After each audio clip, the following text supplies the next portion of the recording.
सफेद पोश तबका, उनका जो भरम था, उनका जो पर्दा था, आज वो भी चाक हो गया। ख्वाब तो बहुत बड़े बड़े दिखाए, कहां 1 करोड़ नौकरी, कहां 50 लाख घर, और आज सूरत हाल आपके सामने है।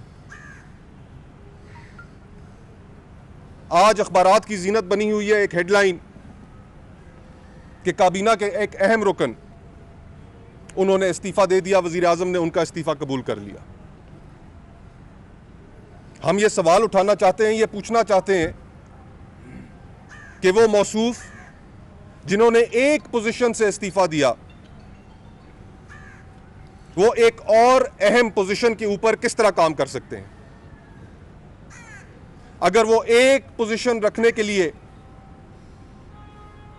वो ठीक तस्वुर नहीं होते, तो वो सीपैक अथॉरिटी जैसी अहम अथॉरिटी को रन करने के लिए कैसे ठीक तस्वुर होते हैं। अवाम के सामने अपने एहतसाब के बयानिए को बचाने के लिए जो एक लॉलीपॉप फेंका गया है कि देखो हमने इस्तीफा ले लिया, हम जानना चाहते हैं कि किन वजूहात की बिना पर उनसे इस्तीफा लिया गया या उनका इस्तीफा कबूल किया गया, और अगर वो वजूहात स्पेशल असिस्टेंट के लिए उनके उस मनसब को कंटिन्यू करने के लिए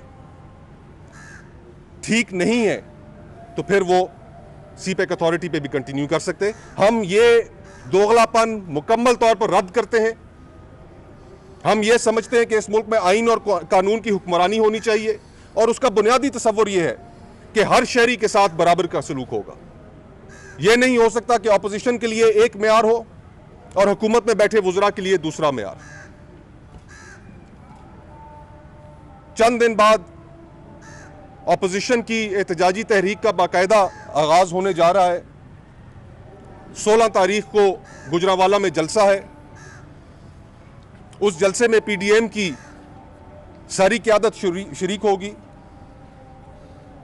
बिलावल भुट्टो साहब, पाकिस्तान पीपल्स पार्टी के चेयरमैन, वो भी उस जलसे में शिरकत करेंगे। लाला मूसा से हमारे पंजाब के सदर कमरुज़्ज़मान कायरा साहब, उनकी रिहाइशगाह से वो रवाना होंगे। इंशाअल्लाह एक बड़े जुलूस की क़यादत करते हुए वो गुजरांवाला जलसागाह वहां पर पहुंचेंगे। इस वक्त हम ये समझते हैं, हमारा ये मौक़िफ़ है कि जो हालात मैंने पहले बयान किए,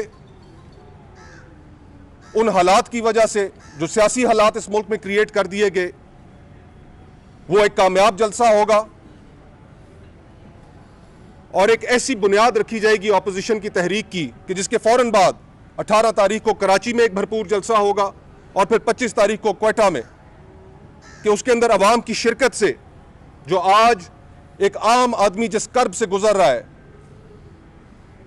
और जिन हालात की तरफ इस मुल्क को धकेल दिया गया है, चाहे वो मईशत के हों, चाहे वो फॉरेन पॉलिसी के हों, कि सकूत कश्मीर के बाद होना तो यह चाहिए था कि दुनिया हमारे साथ खड़ी होती, इस्लामी ममालिक हमारे साथ खड़े होते, हम उनका एक मजबूत केस लड़ते। लेकिन आज क्या सूरत हाल है, पाकिस्तान दुनिया में तनहा खड़ा है, कोई हमारा साथ देने को तैयार नहीं। इस मुल्क की मईशत को टाइगर फोर्स के हवाले कर दिया गया है, और यह ऐसी यानी अदम एतमाद है इस मुल्क की ब्यूरोक्रेटिक मशीनरी के ऊपर कि टाइगर फोर्स जाएगी मोहल्लों में, दुकानों में, बाजारों में, और वहां पर जो एनआरकी फैलेगी, इससे जो वहां पर झगड़े होंगे, एक ताजिर और दुकानदार क्यों बर्दाश्त करे कि जिसका कोई सरकारी महकमे से किसी से कोई ताल्लुक नहीं। जानबूझकर हम ये समझते हैं कि इस मुल्क को इस नाअहल और नालायक हुकूमत की जानिब से एनआरकी की तरफ धकेला जा रहा है। हम उसमें सबसे बड़ी रुकावट है।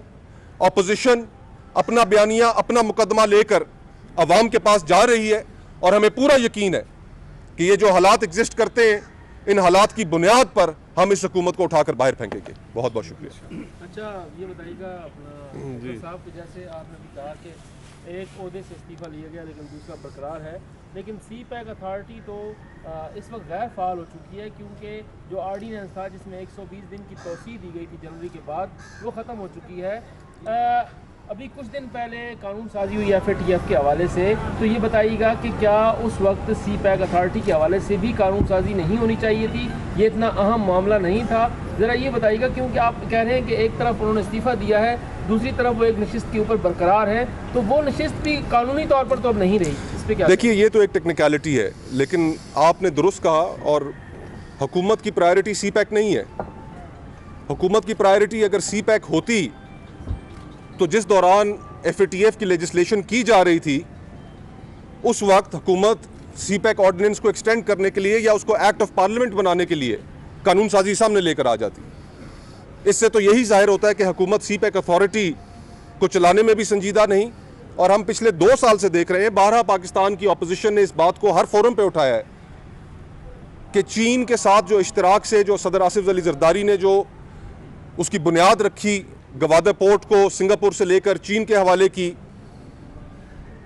उसका जो कॉन्सेप्ट था, हुकूमत उस कॉन्सेप्ट के साथ सिंसियर नहीं है और ये जानबूझकर उसके अंदर हर्डल्स क्रिएट कर रहे हैं। ये नहीं चाहते कि वो प्रोजेक्ट आगे बढ़े, और ये तो सिर्फ एक टेक्निकलिटी है।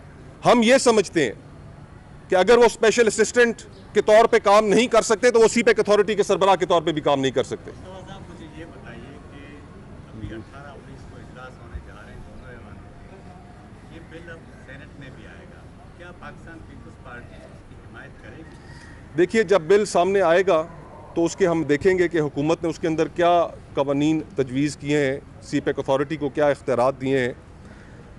बुनियादी तौर पर तो CPEC अथॉरिटी मेरी नज़र में, मेरी ज़ाती राय में, कोई ऐसी अथॉरिटी नहीं होनी चाहिए कि जिस अथॉरिटी की सरबराही हम एक ऐसे शख्स के हवाले करें।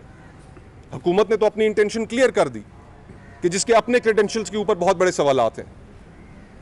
तो ये मामला हम उस वक्त कौमी असम्बली में, जिस वक्त हुकूमत लेजिस्लेशन सामने लेकर आएगी, उस वक्त भी रखेंगे, उस वक्त भी उठाएंगे और उनसे सबसे पहले ये पूछेंगे कि जनाब, आप कानून तो ले आए, लेकिन अगर आप ही के कानून को दुरुस्त माना जाए और बफर्ज महल पास हो भी जाए तो इसकी सरबराही किस शख्स के आप हवाले कर रहे हैं?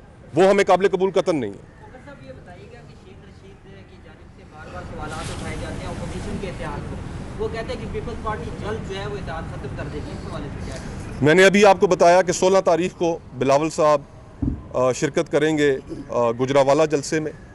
उसके बाद 18 तारीख को पीपल्स पार्टी सानिया कारसाज के हवाले से कराची में एक जलसा होस्ट कर रही है और दीगर अपोजिशन कायदीन भी उसमें आएंगे। हम मुश्तरका एलामिया, उसके तमाम नुकात और एक एक चीज़ जिसके ऊपर अपोजिशन ने एग्रीमेंट किया, हम उसके साथ खड़े हैं। वकर साहब, ये बड़े क्रूशल इलेक्शन आ रहे हैं गिलगित बल्तिस्तान में होने वाले हैं, तो वहाँ जो इलेक्शन के इंतजामात हैं या जो एक अपोजिशन एक गैर जानबदारी का एक मुतालबा कर रही है, तो वहाँ के इंतजामात के हवाले से आप मुतमिन हैं कि वो इलेक्शन इम्पार्शल हो सकेंगे? अगर इलेक्शंस इम्पार्शल ना हुए, हमारा अपोजिशन के इत्तेहाद का, जहाँ पर अवाम मसाइल का शिकार हैं, जो मुकदमा लेकर हम अवाम के पास जा रहे हैं कि हक़ हाकमियत आपका है, ये कोई बैठ कर फैसला नहीं कर सकता कि अवाम से हक़ हाकमियत छीन कर फलाने इलेक्टेबल्स उसके साथ लगा दिए।